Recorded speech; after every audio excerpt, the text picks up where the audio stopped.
My name is Kira Landon, and I'm 31 years old. On a Thursday afternoon, I was in the middle of an email about Q3 forecasts when the front desk called my extension. Kira, can you come down to reception? The receptionist's voice sounded tight, like she'd just witnessed a minor car accident. I frowned at my screen. Is something wrong? There's someone here who needs your signature. They say it's legal documents. Legal documents. For about half a second, my brain tried to make it something harmless. An HR form, a benefits update, anything. Then my stomach dropped. I'd done nothing wrong, but that didn't matter. Legal meant serious, and serious rarely meant good. When I stepped into the lobby, the air felt different, too bright, too quiet. A man in a cheap suit stood by the chairs, a stack of papers in his hands. He looked at a clipboard, then at me. Ms. Kira Landon? Yes, I said slowly. He handed me an envelope with practiced indifference. You've been served. The words hit like a slap. I'd seen this in movies, not in the lobby of my office building where I drank bad coffee and fixed broken spreadsheets. I took the envelope. My fingers felt numb. The receptionist pretended not to listen, but I could feel her eyes on me. Inside the envelope, a restraining order. The petitioner's name, Ethan Monroe, age 28. My boyfriend of 3 years. My vision tunneled for a moment. I forced myself to breathe and started reading. He alleged emotional and financial abuse. He attached text messages where I had asked why he'd spent $100 to $800 at a high-end store after telling me he couldn't cover his car payment. An email where I suggested we sit down and create a budget. A few clipped screenshots, taken out of context so carefully that I could almost see Diane's manicured hand guiding the selection. One line from my text highlighted, "Hey, didn't you say you were behind on your car payment? How did you afford new designer sneakers?" In Ethan's statement, that became, Kira tracks every purchase I make and grills me relentlessly, creating a toxic environment where I fear her reactions. I actually laughed, this weird, breathless noise that made the receptionist flinch. Fear my reactions? He'd bought a PS5 on a credit card I was paying, then told me he couldn't afford his therapy copay. The only time I raised my voice was when I found out he'd used my emergency fund to pay off his own overdraft fees because it was all our money anyway. But on paper, I was a villain. The order required that I stay 100 yards away from him. No contact, direct or indirect. No calls, no text, no social media messages, no financial control. My hands trembled, but I made myself read every word, right there in the lobby. If the court was going to brand me as abusive, the least I could do was understand the story they were telling. Reality check. Ethan had 4 credit cards, all in his name, all on automatic payments from my accounts. His apartment lease listed me as guarantor because his credit score looked like a post-apocalyptic landscape. His car insurance was under my policy. I'd been temporarily covering his expenses for 2 years. Apparently, asking a single question about an $2,800 shopping spree was abuse. My cheeks burned, not from guilt, but from humiliation. Anyone walking through the lobby could see the envelope, the legal letterhead, the strain in my face. Somewhere on another floor, people were arguing about marketing copy while I was being recast as a financial abuser. The process server cleared his throat. You, need anything explained? No, I said. My voice sounded distant to my own ears. I understand perfectly. I didn't call Ethan. Couldn't. The order was in effect immediately. The irony was sharp. He'd filed this to keep me away, and for the first time, I was truly obligated to give him what he said he wanted. The thing about being accused of abuse in a legal document is that it snaps something inside you. There's the hurt, of course, the betrayal, the disbelief that someone who slept next to you for 3 years would stand in front of a judge and say those words. But there's also clarity. If my involvement in his finances was abusive, then the most ethical thing I could do was remove myself from that situation completely. Enthusiastic compliance. I went back upstairs. My coworkers looked up when I walked past. I must have been paler than usual. I shut my office door, sat down, and opened my banking apps. First, the credit cards. 4 accounts in Ethan's name, with me making every payment. There was no joint agreement, no legal obligation on my end. I'd just been helpful, naive. Not anymore, I whispered. I halted every automatic payment. One by one, I confirmed each cancellation, forwarding the confirmations to my personal email. I wasn't sabotaging him. I was simply stopping voluntary payments to someone who'd told the court my financial involvement was abusive. Next, I removed him as an authorized driver from my car insurance. The representative sounded mildly surprised. "Is there a reason for the change?" she asked. "Legal issues," I said, "and a restraining order that requires distance." That shut down the small talk. Then the lease. Ethan's apartment wasn't mine. I was just the safety net. I called the property management office. Carla, the manager, remembered me immediately. "Kira, hey, everything okay?" "Not really," I said. "I need to withdraw as guarantor on Ethan Monroe's lease." There was a pause on the line. "May I ask why?" "Because Mr. Monroe has filed a restraining order against me, claiming my financial involvement is abusive," I said calmly. "I'm complying by ending that involvement." Carla exhaled slowly. "Okay, I'll need written notice. There's a 30-day period while we process the removal. After that, he'll have to qualify independently or find a new guarantor." "And if he can't?" I asked. "Then he'll need to move out or face eviction." I stared at the spreadsheet on my screen, the neat columns and balanced formulas that used to soothe me. "Understood. Please send me the forms." I stopped the automatic transfers I'd set up for his utilities and random emergencies. I changed the passwords on my Netflix, Hulu, Amazon, and every other streaming service he used more than I did. I removed his phone from my family plan, effective next billing cycle. Every click felt like cutting a tiny thread. Individually, they were nothing. Together, they were the web he'd been resting on. I documented everything, downloaded confirmation PDFs, took screenshots, sent backup copies to a cloud folder titled simply Boundaries. By 3 p.m., I was in a client meeting, explaining cost projections like my life wasn't on fire. I smiled in the right places. I made a joke about spreadsheets being my love language. People laughed. No one knew that downstairs, in the security office, there was now a copy of a court order with my name on it. That evening, my phone was silent. No, "Where are you?" texts. No, "Can you spot me until Friday?" messages. No memes. No half-hearted apologies. No guilt-dipped compliments. The restraining order worked both ways. He couldn't contact me either. For the first time in years, my notification bar was empty. The silence was unnerving. It felt like standing in my apartment after a storm, waiting to see which parts of the roof still leaked. I brewed tea, stared at the wall, and let the anger and shock roll through me in waves. He really did it, I thought. He actually told a judge that I was abusing him by paying his bills and asking questions. I went to bed, the envelope on my nightstand like a bad luck charm. I didn't cry. I was too stunned to. 2 days later, on Saturday at 8 a.m., my phone rang. Unknown number. I stared at it, heart thudding, knowing in my bones that Ethan's little financial galaxy had finally noticed its son was gone. I answered. "Ms. Landon?" A male voice, calm, practiced. "This is Daniel Kessler. I represent Mr. Ethan Monroe. I believe there's been a misunderstanding regarding the protective order." "Misunderstanding?" I repeated, still groggy from sleep. The morning light filtered through my blinds in soft stripes, completely at odds with the tension knotting beneath my ribs. "Yes," Daniel continued smoothly, "my client has encountered issues. Several of his financial accounts have been closed." "I stopped making voluntary payments," I said, "which I'm not legally obligated to continue." A pause. "Yes, Ms. Landon, but he depended on those payments." I stared at the ceiling, letting the absurdity sink in. Then he should have considered that before filing a restraining order claiming those payments were abusive. Silence stretched over the call like a tight wire. Finally, Daniel tried again. "Surely we can find a solution. My client is open to amending the order to allow financial discussions."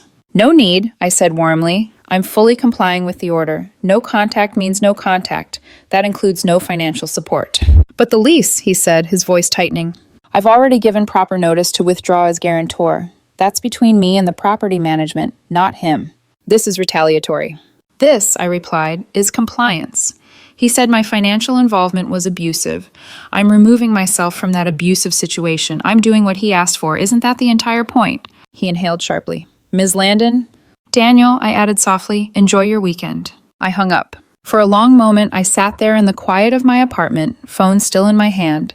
No shaking, no second guessing. Just a strange, calm acceptance settling into my bones.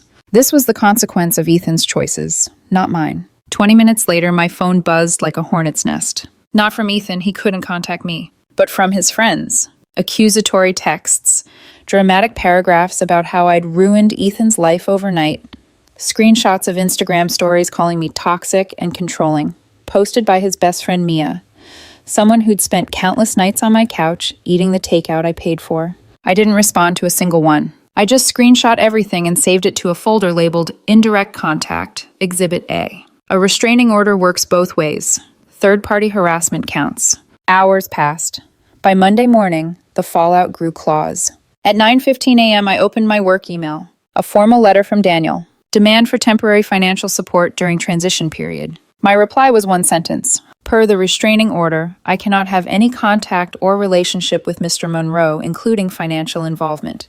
Please advise your client that I am fully complying with the court order. I CC'd my lawyer, Robert Ellison, hired Saturday afternoon after Daniel's call. 5 minutes later, social media blew up. Mia had posted a dramatic story. When toxic women weaponize money after being called out for emotional abuse. Had justice for Ethan. But Mia made a fatal mistake. She included screenshots of Ethan's messages to her. One read, "He canceled everything. I can't even watch Hulu. I told you the restraining order would make her notice, but now she won't pay my cards.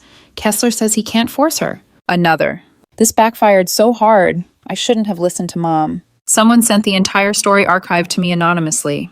I forwarded it to Robert, who replied, "Gold. Keep everything." Around lunchtime, my phone buzzed again. Carla from the apartment complex. "Hi, Kira," she said, sounding hesitant. "I'm required to inform you that Mr. Monroe hasn't provided alternative qualifications or a new guarantor. He has 23 days left." I nodded, even though she couldn't see it. "Understood." "But something happened today," she continued. My stomach tightened. "What happened?" "Mr. Monroe came in with his mother. She attempted to submit a lease renewal form, signed with your name." I blinked. "Excuse me?" "We compared it to your signature on file. It was clearly forged, and we have both pen pressure analysis and security footage." I closed my eyes. "What did you do?" "We forwarded it to our legal team," Carla said carefully, "and to local police. Attempted forgery on housing documents is a criminal offense." A slow breath left my lungs, half shock, half resignation. Diane Monroe had always given me a bad feeling, her sweetness like frosting over something rotten, but I never imagined she'd commit actual fraud to keep Ethan afloat. "Thank you for telling me," I said softly. After the call, I sat back in my chair, hands pressed against my face. This wasn't just Ethan spiraling. This was generational chaos rolling downhill. By Wednesday, the chaos had a body count, metaphorically. Robert called during my lunch break. "You're going to love this," he said. "Diane tried to contact you." "She did?" I asked warily. "On LinkedIn," I groaned. "A professional platform isn't covered by the restraining order, is it?" "No," he said, "but her message is still useful." He read it aloud. "Kira, this is absurd. You and Ethan had a minor disagreement, and now you're ruining his life. Step up and fix this." I laughed, an honest, incredulous laugh. "Fix what?" I said.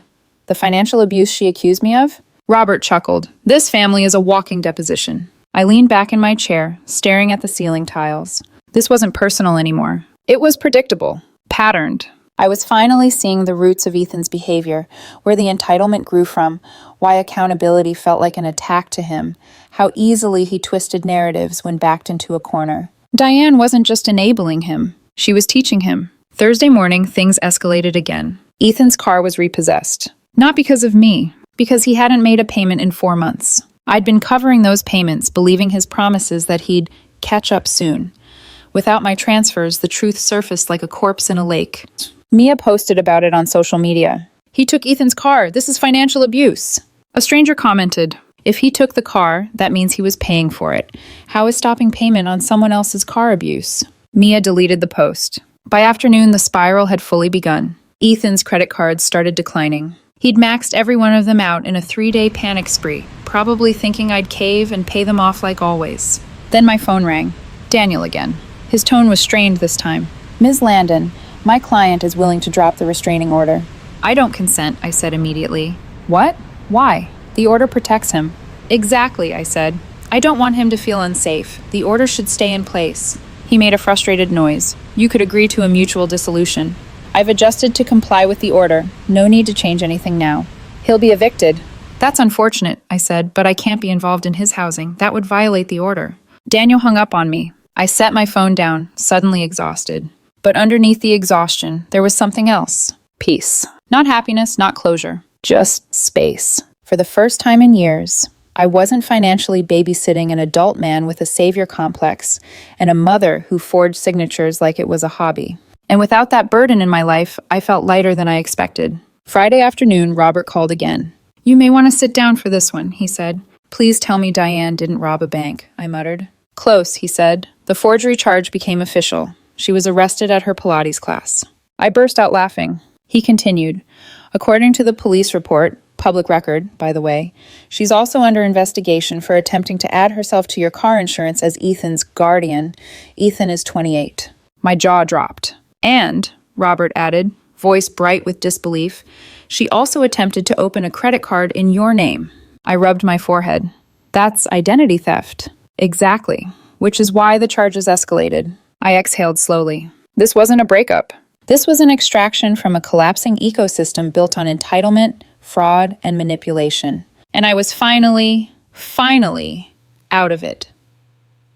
By the following week, Ethan's world, propped up for years by my money, my credit, my stability, finally began collapsing under its own weight. And with every update, I felt the same strange mix of disbelief, vindication, and the quiet ache of recognizing just how deeply I'd been used. The first shock came Tuesday evening. I was chopping vegetables for dinner when my phone buzzed with Carla's name. I wiped my hands on a towel and answered. "Hi, Carla. Everything okay?" Her sigh was heavy. "I'm afraid not. I wanted to update you on Mr. Monroe's lease." I leaned against the counter. "Let me guess. He still hasn't found a guarantor?"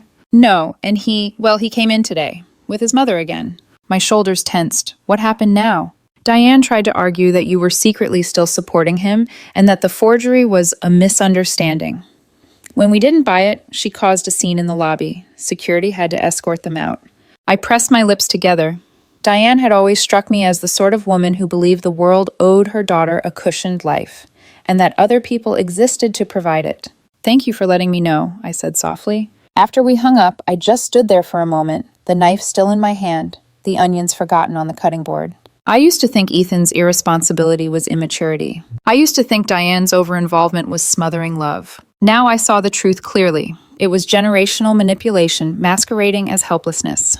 By Wednesday, the story had made its way to Ethan's lawyer. Daniel sent an email asking for a good faith discussion. Robert advised me to ignore it. Instead, I forwarded every new message and screenshot to our shared drive. Later that afternoon, my phone buzzed with a text from an unknown number. It read, "You're letting him be homeless over a dumb fight." No signature, but the combination of watery guilt and thinly veiled accusation was unmistakable. Sophie, one of Ethan's self-appointed moral guardians, who'd never paid a bill in her life. I replied with a single sentence. "I'm respecting his need for protection from my alleged abuse. Would you rather I violate a restraining order?" 3 dots appeared, then disappeared. Then she blocked me. By Thursday afternoon, things had taken a spectacular turn. Ethan's car repossession hit social media again. This time, someone posted the actual repossession notice. They'd blurred out personal details, but left the date clearly visible, 4 months of missed payments. Comments flooded in. "So she stopped paying, and he got the car taken? How is that her fault? Wait, did he think she'd keep paying after he filed a restraining order? Bro, what was the plan?" Someone wrote, "This is financial abuse on her," and I almost laughed.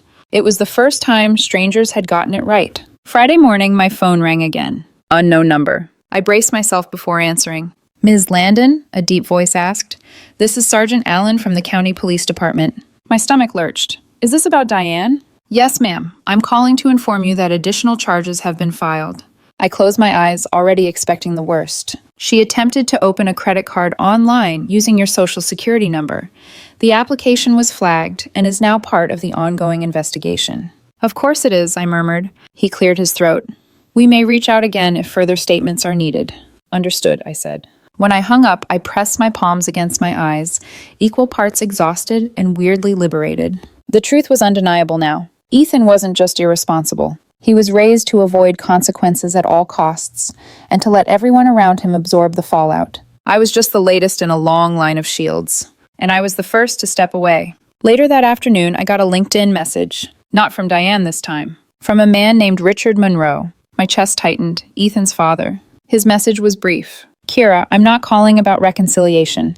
I want to apologize for everything. If you're willing, I'd like a short call." I hesitated. This could be a trap.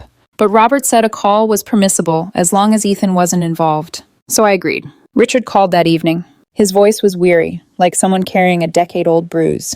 "I heard about the restraining order," he began, "and about the forgery." My jaw clenched. "Did Diane tell you?" A humorless laugh. "No, Diane only tells the truth by accident. One of my coworkers forwarded me a video. Apparently, she tried to give some kind of statement outside the courthouse.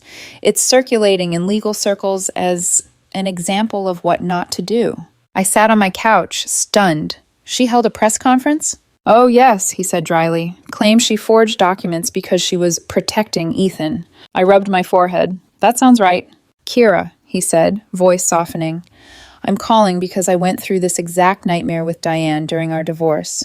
False accusations, emergency protective orders filled with creative embellishments, attempts to get me arrested over fabricated threats.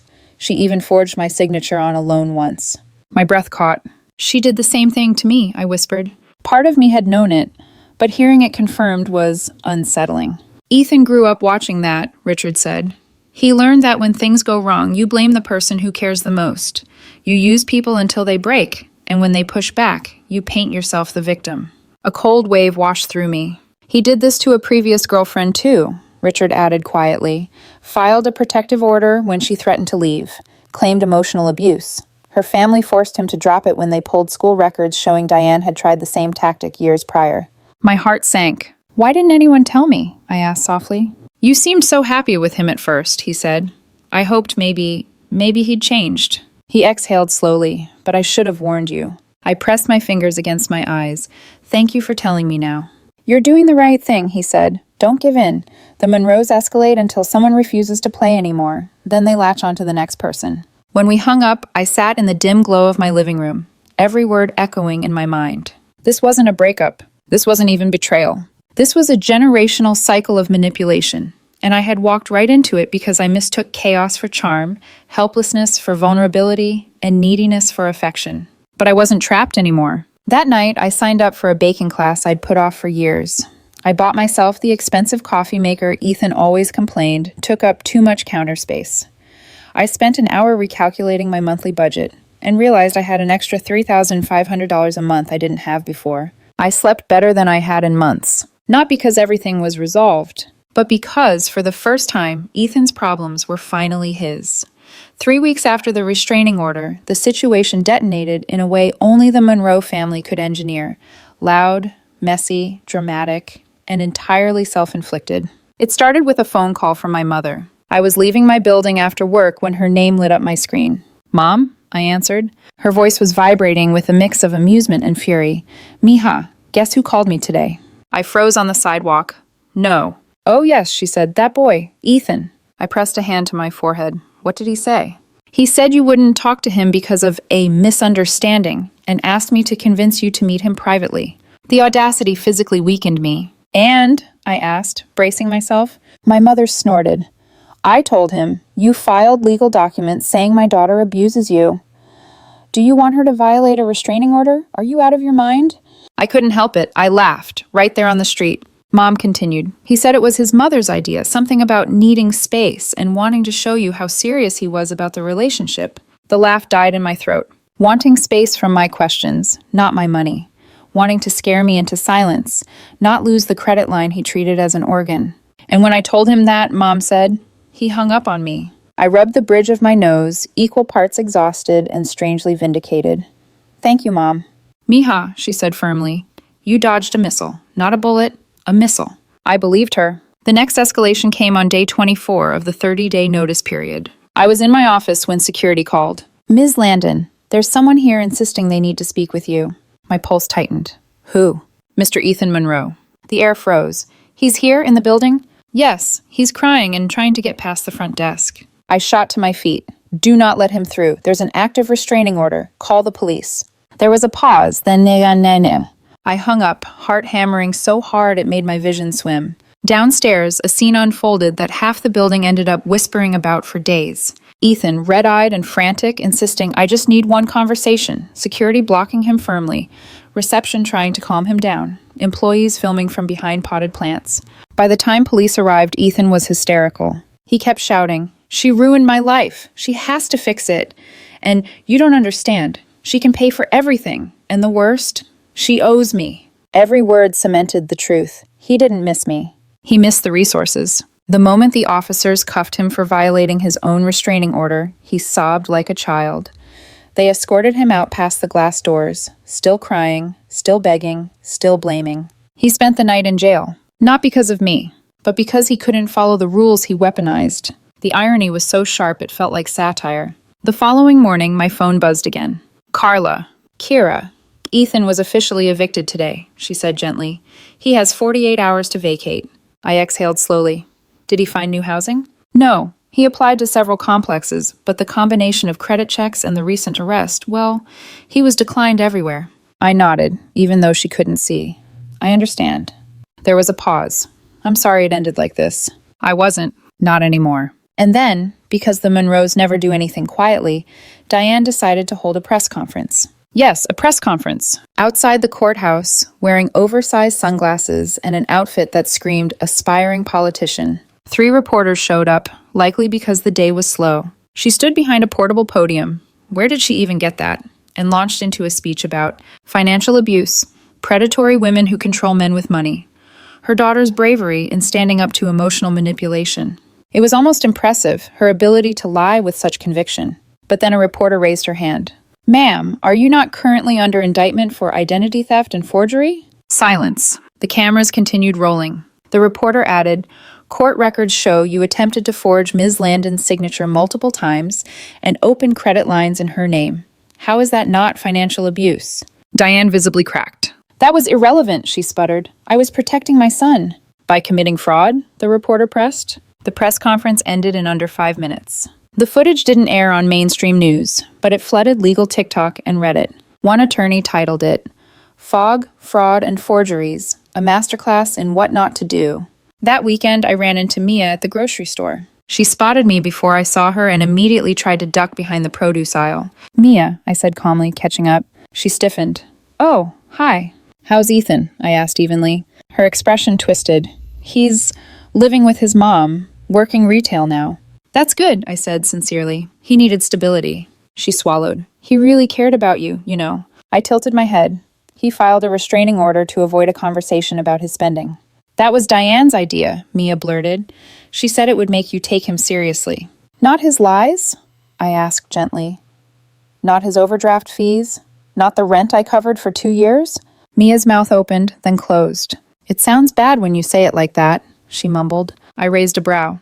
How else would you say it? She had no answer. In the end, everything fizzled out quietly. Diane pleaded guilty to the forgery and identity theft charges, probation, community service, mandatory financial counseling. Ethan stayed with her in a cramped 1-bedroom in a rough neighborhood, far from the upscale apartment I'd once guaranteed. His credit score plummeted into the low 400s. He picked up a new girlfriend, according to gossip. He'd already asked her for financial help. Patterns always repeat until someone breaks them, and it wasn't going to be me. As for the restraining order, it remained active. When Ethan petitioned a judge to dismiss it, citing mutual reconciliation, the judge noted he had violated it himself and refused. 9 more months. 9 months of silence. 9 months of peace. One night, 2 months after his arrest, I made myself a cup of tea, leaned back in my newly quiet apartment, and stared at the restraining order tucked inside my file cabinet. It no longer felt humiliating. It felt poetic. He filed it to control me. He filed it to scare me. He filed it to force obedience. But all it did was give me the cleanest, safest exit I ever could have imagined. No guilt, no arguments, no bargaining, no maybe if we try again. Just a legal, court-sanctioned, irrevocable, no-contact break. His own weapon became my liberation. And to anyone in a similar situation, I'd say this. When someone shows you their true character through legal documents, believe them. When they demand distance, give them the entire galaxy. When they insist your support is abuse, stop supporting them. And when they play manipulative games, respond with enthusiastic, immaculate compliance. That restraining order didn't ruin my life. It saved it.